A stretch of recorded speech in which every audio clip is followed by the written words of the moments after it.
K Babu രാജി പിൻവലിച്ചു. ബാബുവിന്റെ രാജി സ്വീകരിക്കേണ്ടതില്ലെന്ന UDF യോഗ തീരുമാനത്തെ തുടർന്നാണ് ബാബു രാജി പിൻവലിച്ചത്. KM മാണിയുടെ മന്ത്രിസഭാ പുനഃപ്രവേശന കാര്യത്തിൽ കേരള കോൺഗ്രസ് എം തീരുമാനമെടുക്കും.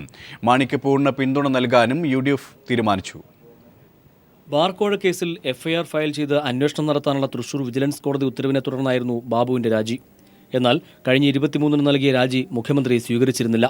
ഇതിനിടയിൽ വിജിലൻസ് കോടതി ഉത്തരവ് ഹൈക്കോടതി സ്റ്റേ ചെയ്യുകയും ചെയ്തു. തുടർന്ന് ഇന്ന് ചേർന്ന UDF യോഗം ബാബുവിന്റെ രാജി സ്വീകരിക്കേണ്ടതില്ലെന്നും തീരുമാനിച്ചു. ഇതേ തുടർന്നാണ് ബാബു തന്റെ രാജി പിൻവലിച്ചതായി പ്രഖ്യാപിച്ചത്. ഞാൻ മന്ത്രിസ്ഥാനത്തേക്ക് തിരിച്ചു വരാൻ ആഗ്രഹിക്കുന്നില്ലെങ്കിലും പാർട്ടി നേതൃത്വത്തിൻ്റെയും UDFിൻ്റെയും തീരുമാനം അംഗീകരിക്കാൻ ഞാൻ ബാധ്യസ്ഥനാണ്. ഞാനതിന് പൂർണ്ണമായും വിധേയനുമാണ്. ആ സാഹചര്യത്തിൽ ഞാൻ ഓഫർ ചെയ്ത രാജി പിൻവലിക്കാൻ ഞാൻ നിർബന്ധിതനായിരിക്കുകയാണ്. ബാബുവിന്റെ രാജി സ്വീകരിക്കേണ്ടതില്ലെന്ന മുഖ്യമന്ത്രിയുടെ നിലപാട് UDF യോഗം അംഗീകരിക്കുകയായിരുന്നുവെന്ന് കൺവീനർ PP തങ്കച്ചനും വ്യക്തമാക്കി. KM മാണി മന്ത്രിസഭയിലേക്ക് തിരികെ എത്തണമെന്നും UDF യോഗം ആവശ്യപ്പെട്ടു. നിയമവശങ്ങൾ പരിശോധിച്ചാവണം ഇതെന്നും UDF നിർദ്ദേശിച്ചിട്ടുണ്ട്. ഇന്നത്തെ UDF യോഗത്തിൽ KM മാണി പങ്കെടുത്തിരുന്നില്ല. UDF convener PP Thankachan Mani sir UDFിലേക്ക് മന്ത്രിസ്ഥാനത്തേക്ക് മടങ്ങി വരണം എന്നാണ് UDFിൻ്റെ ആഗ്രഹം. അതിൽ കോടതിയിൽ എന്തെങ്കിലും നിയമനടപ്പുണ്ടെങ്കിൽ അതുകൂടി നോക്കിയിട്ട് എത്രയും പെട്ടെന്ന് മടങ്ങി വരണം എന്ന് UDF ആവശ്യപ്പെടുക. മന്ത്രിസഭയിലേക്ക് UDF ക്ഷണിച്ചതിൽ നന്ദിയുണ്ടെന്നും പാർട്ടിയുമായി ആലോചിച്ച് തീരുമാനമെടുക്കുമെന്നും KM മാണി വ്യക്തമാക്കി. മന്ത്രിസഭയിലേക്ക് തിരികെ പ്രവേശിക്കുവാൻ എനിക്ക് വലിയ ധൃതിയോ ആഗ്രഹമോ ഇല്ല. പിന്നെ ഇതൊരു പ്രധാനപ്പെട്ട ഒരു പൊളിറ്റിക്കൽ വിഷയമായതുകൊണ്ട് എല്ലാ കാര്യങ്ങളും പാർട്ടിയുമായി ആലോചിച്ച് യുക്തമായ തീരുമാനം കൈക്കൊള്ളുന്നതാണ്. News bureau, Kochi, Kottayam, Thiruvananthapuram. KM മാണിയെയും K ബാബുവിനെയും മന്ത്രിസഭയിൽ തിരിച്ചെടുക്കാനുള്ള UDFിന്റെ തീരുമാനം അധാർമികമാണെന്ന് CPM സംസ്ഥാന സെക്രട്ടറി കോടിയേരി ബാലകൃഷ്ണൻ. ഉമ്മൻചാണ്ടിയുടെ തിരക്കഥയാണ് ഈ തീരുമാനത്തിന് പിന്നിൽ. ജനം ഇതുകൊണ്ടെന്നും UDFിനെ വെറുതെ വിടില്ലെന്നും അദ്ദേഹം വ്യക്തമാക്കി. ഞാൻ ഓഫർ ചെയ്ത രാജി പിൻവലിക്കാൻ ഞാൻ നിർബന്ധിതനായിരിക്കുകയാണ്. ഉമ്മൻചാണ്ടി തയ്യാറാക്കിയ ഒരു തിരക്കഥക്കനുസരിച്ചുകൊണ്ടാണ് ഇപ്പോൾ കാര്യങ്ങളൊക്കെ നടന്നുകൊണ്ടിരിക്കുന്നത്. താൻ തന്നെ അഴിമതി കേസിൽ പെട്ടപ്പോൾ ബാക്കിയുള്ള മന്ത്രിമാരെ ആദർശത്തിൻ്റെ പേരിൽ മാറ്റി നിർത്തിയ ഉമ്മൻചാണ്ടി അവരൊക്കെ മന്ത്രിസഭയിൽ ഉൾപ്പെടുത്താൻ നിർബന്ധിതനായിരിക്കുകയാണ്. ഇത്ര ദുർബലമായ ഒരു ഗവൺമെൻറ് കേരളത്തിൻ്റെ ചരിത്രത്തിൽ ഇതുവരെ ഉണ്ടായിട്ടില്ല. ഇത് അധാർമികമാണ്, ജനാധിപത്യ വിരുദ്ധമാണ്, പാർലമെൻ്ററി വ്യവസ്ഥയോടും നീതിന്യായ വ്യവസ്ഥയോടുമുള്ളൊരു വെല്ലുവിളിയാണ് ഉമ്മൻചാണ്ടി ചെയ്യുന്നത്. മാണിയുടെ കാര്യം അദ്ദേഹത്തിൻ്റെ റിപ്പോർട്ട് വിജിലൻസ് കോടതിയുടെ പരിഗണനയിലിരിക്കുകയാണ്.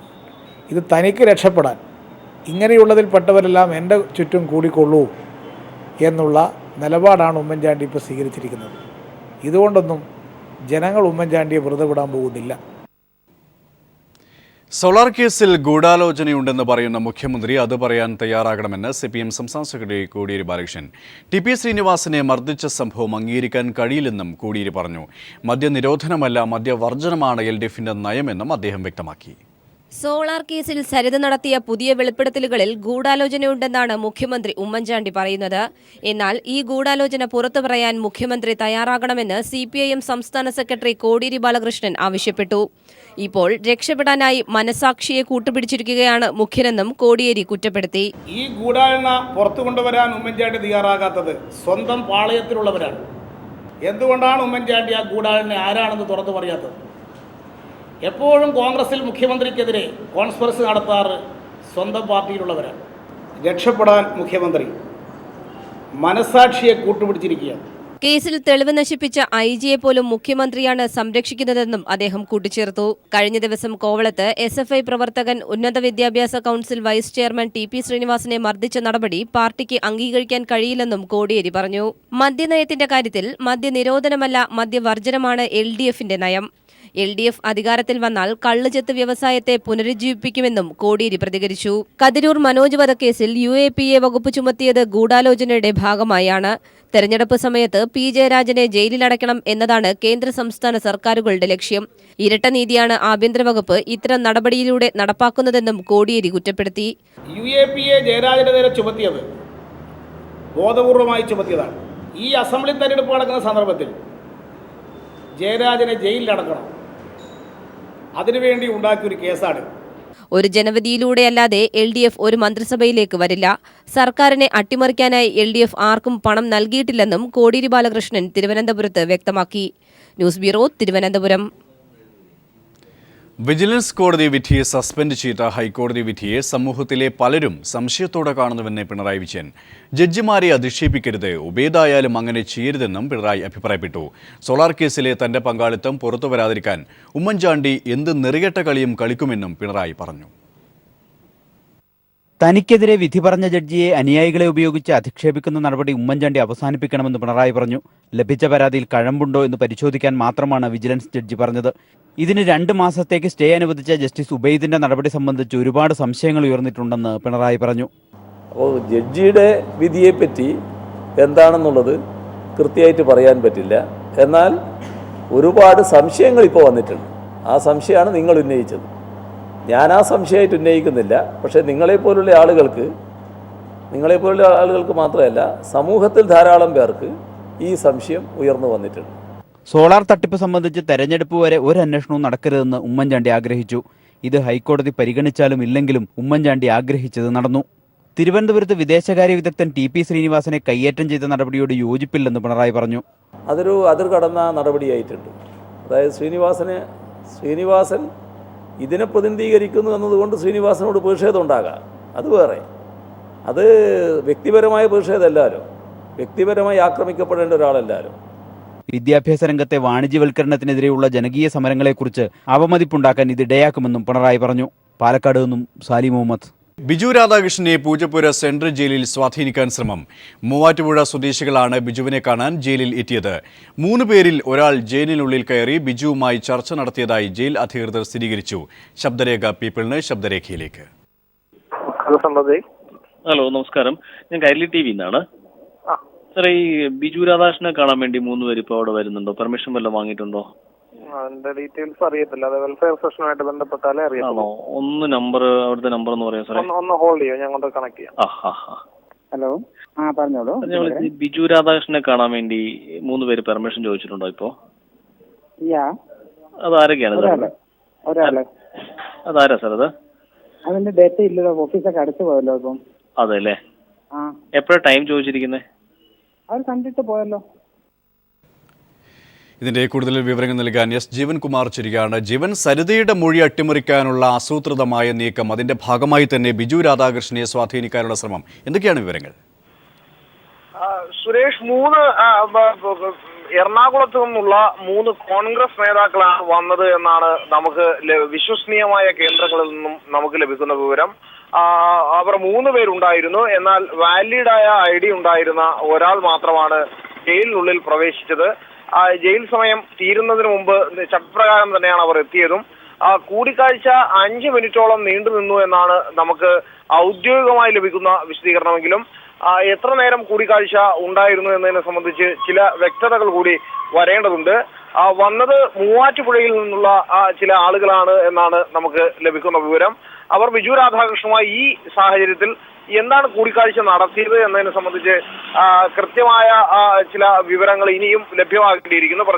പ്രത്യേകിച്ച് സരിതായ നിരന്തരമായി തന്റെ മൊഴികൾ രേഖപ്പെടുത്തിക്കൊണ്ടിരിക്കുന്ന പശ്ചാത്തലത്തിൽ കൂടി ഇത്തരത്തിൽ മൊഴി അട്ടിമറിക്കുന്നതിന്റെ ഭാഗമായി സരിതയ്ക്കെതിരെ ബിജു രാധാകൃഷ്ണൻ നിരത്തി ബിജു രാധാകൃഷ്ണനെ പിടിക്കുന്നതിന്റെ ഭാഗമായിട്ടാണോ ഇവർ വന്നത് എന്നത് സ്വാഭാവികമായി ചില സംശയങ്ങൾ ചില കോണുകളിൽ നിന്ന് ഉയരുകയും ചെയ്യുന്നുണ്ട്.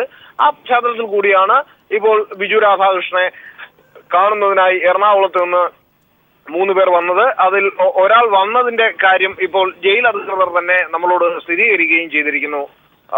സുരേഷ്, വ്യക്തമാണ്. ബിജു രാധാകൃഷ്ണനെ പൂജപ്പുര സെൻട്രൽ ജയിലിൽ സ്വാധീനിക്കാൻ ശ്രമം. മൂവാറ്റുപുഴ സ്വദേശികളാണ് ബിജുവിനെ കാണാൻ ജയിലിലെത്തിയത്. 3 പേരിൽ ഒരാൾ ജയിലിനുള്ളിൽ കയറി ബിജുവുമായി ചർച്ച നടത്തിയതായി ജയിൽ അധികൃതർ തന്നെ സ്ഥിരീകരിച്ചു. ഇതിന്റെ ശബ്ദരേഖയാണ് പീപ്പിൾ ഇപ്പോൾ പുറത്തുവിട്ടത്. വിശദാംശങ്ങളാണ് ജീവൻ കുമാർ നൽകിയത്.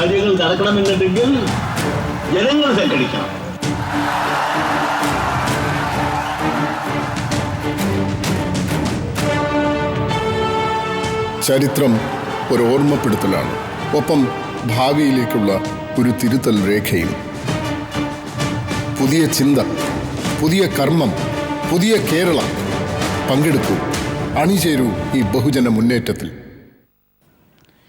പിണറായി വിജയൻ നയിക്കുന്ന നവകേരള മാർച്ച് തൃശൂർ ജില്ലയിൽ പര്യടനം തുടരുകയാണിപ്പോൾ. കുന്നംകുളത്താണ് പിണറായി വിജയനെ ഉജ്ജ്വലമായി സ്വീകരണം നൽകിയിരിക്കുന്നത്. വിശദാംശങ്ങൾ നൽകാൻ സാലിം മുഹമ്മദ് ചേരുകയാണ്. സാലി, എന്തൊക്കെയാണ് വിവരങ്ങൾ? സുരേഷ്, ഇപ്പോൾ ജാഥാനായകൻ പിണറായി വിജയൻ കുന്നംകുളത്ത് സംസാരിച്ചുകൊണ്ടിരിക്കുകയാണ്. 10,000-ങ്ങളാണ് പ്രസംഗം കേൾക്കാനുള്ളത്. വലിയ വരവേൽപ്പാണ് അല്പം മുമ്പ് കുന്നംകുളം കവലയിൽ നിന്നും ഇപ്പോൾ സമ്മേളനം നടക്കുന്ന പുതിയ ബസ് സ്റ്റാൻഡ് മൈതാനിയിലേക്ക് ജാഥാനായകനെ ആനയിച്ചത്. വലിയ ആവേശത്തോടു കൂടിയായിരുന്നു. അതിനുശേഷം ഇപ്പോൾ കുന്നംകുളത്ത് പിണറായി വിജയൻ പ്രസംഗം ആരംഭിച്ചിട്ടുണ്ട്. ഇന്ന് രാവിലെ നവകേരള മാർച്ച് 16-ാം ദിവസം പര്യടനം ആരംഭിച്ചത് പാലക്കാട് ജില്ലയിലെ വടക്കഞ്ചേരിയിൽ നിന്നാണ്. അതിനുശേഷം തൃശൂർ ജില്ലയിലേക്ക് രാവിലെ തന്നെ ജാഥ പ്രവേശിക്കുകയായിരുന്നു. വടക്കൻ കേരളത്തിലെ പര്യടനം പൂർത്തിയാക്കി മധ്യ കേരളത്തിലേക്ക് പ്രവേശിച്ച ജാഥയ്ക്ക് തൃശൂർ ജില്ലാ അതിർത്തിയിലെ പ്ലാഴിയിൽ വിപുലമായ സ്വീകരണമാണ് ഒരുക്കിയത്. സംസ്ഥാന സെക്രട്ടേറിയറ്റ് അംഗം ബേബി ജോൺ, ജില്ലാ സെക്രട്ടറി AC മൊയ്തീൻ തുടങ്ങിയവരുടെ നേതൃത്വത്തിൽ ആയിരക്കണക്കിന് പ്രവർത്തകർ ചേർന്ന് വലിയ ആഘോഷത്തോടെ പിണറായിയെ സ്വീകരിച്ച് ആദ്യ സ്വീകരണ കേന്ദ്രമായ ചേലക്കരയിലേക്ക് വന്നു. ചേലക്കരയിൽ ആദ്യ സ്വീകരണ കേന്ദ്രത്തിൽ സോളാറും സരിതയും ഉമ്മൻചാണ്ടിയും ഒക്കെ കടുത്ത വിമർശനങ്ങൾ ഉയർത്തിയ പ്രസംഗമായിരുന്നു പിണറായി വിജയന്റേത്. തുടർന്ന് വടക്കാഞ്ചേരി മണ്ഡലത്തിന്റെ ഭാഗമായ ഓട്ടുപാറയിലാണ് ജാഥ എത്തിയത്. ഓട്ടുപാറയും സാക്ഷ്യം വഹിച്ചത് വലിയ ജനക്കൂട്ടത്തിനും ആവേശകരമായ മറ്റൊരു സ്വീകരണത്തിനുമാണ്. അതിനുശേഷമാണ് ഇപ്പോൾ കുന്നംകുളത്ത് എത്തിയിരിക്കുന്നത്. ഇനി ഒരു സ്വീകരണ കേന്ദ്രം കൂടിയുണ്ട്. തൃശൂർ നഗരത്തിൽ തെക്കേ ഗോപുര നടയിലാണ് ഇന്നത്തെ സ്വീകരണ പരിപാടികളുടെ സമാപനം. നാളെയും തൃശൂർ ജില്ലയിൽ പര്യടനം തുടരും. നവകേരള മാർച്ച് തൃശൂർ ജില്ലയിൽ പര്യടനം തുടരുകയാണ്. സാലിം മുഹമ്മദാണ് വിശദാംശങ്ങൾ നൽകിയത്. സർക്കാർ അവഗണനയ്ക്കെതിരെ പരാതികളുമായി പാലക്കാട്ടെ കായിക താരങ്ങൾ പിണറായിക്ക് മുന്നിലെത്തി. നിയമനങ്ങൾ നടത്താതെ ഉദ്യോഗാർത്ഥികളെ വഞ്ചിക്കുന്നു എന്നായിരുന്നു യുവാക്കളുടെ ആക്ഷേപം. വടക്കഞ്ചേരിയിലെ കൂടിക്കാഴ്ചയ്ക്ക് ശേഷമാണ് നവകേരള മാർച്ച് തൃശൂർ ജില്ലയിലേക്ക് പ്രവേശിച്ചത്.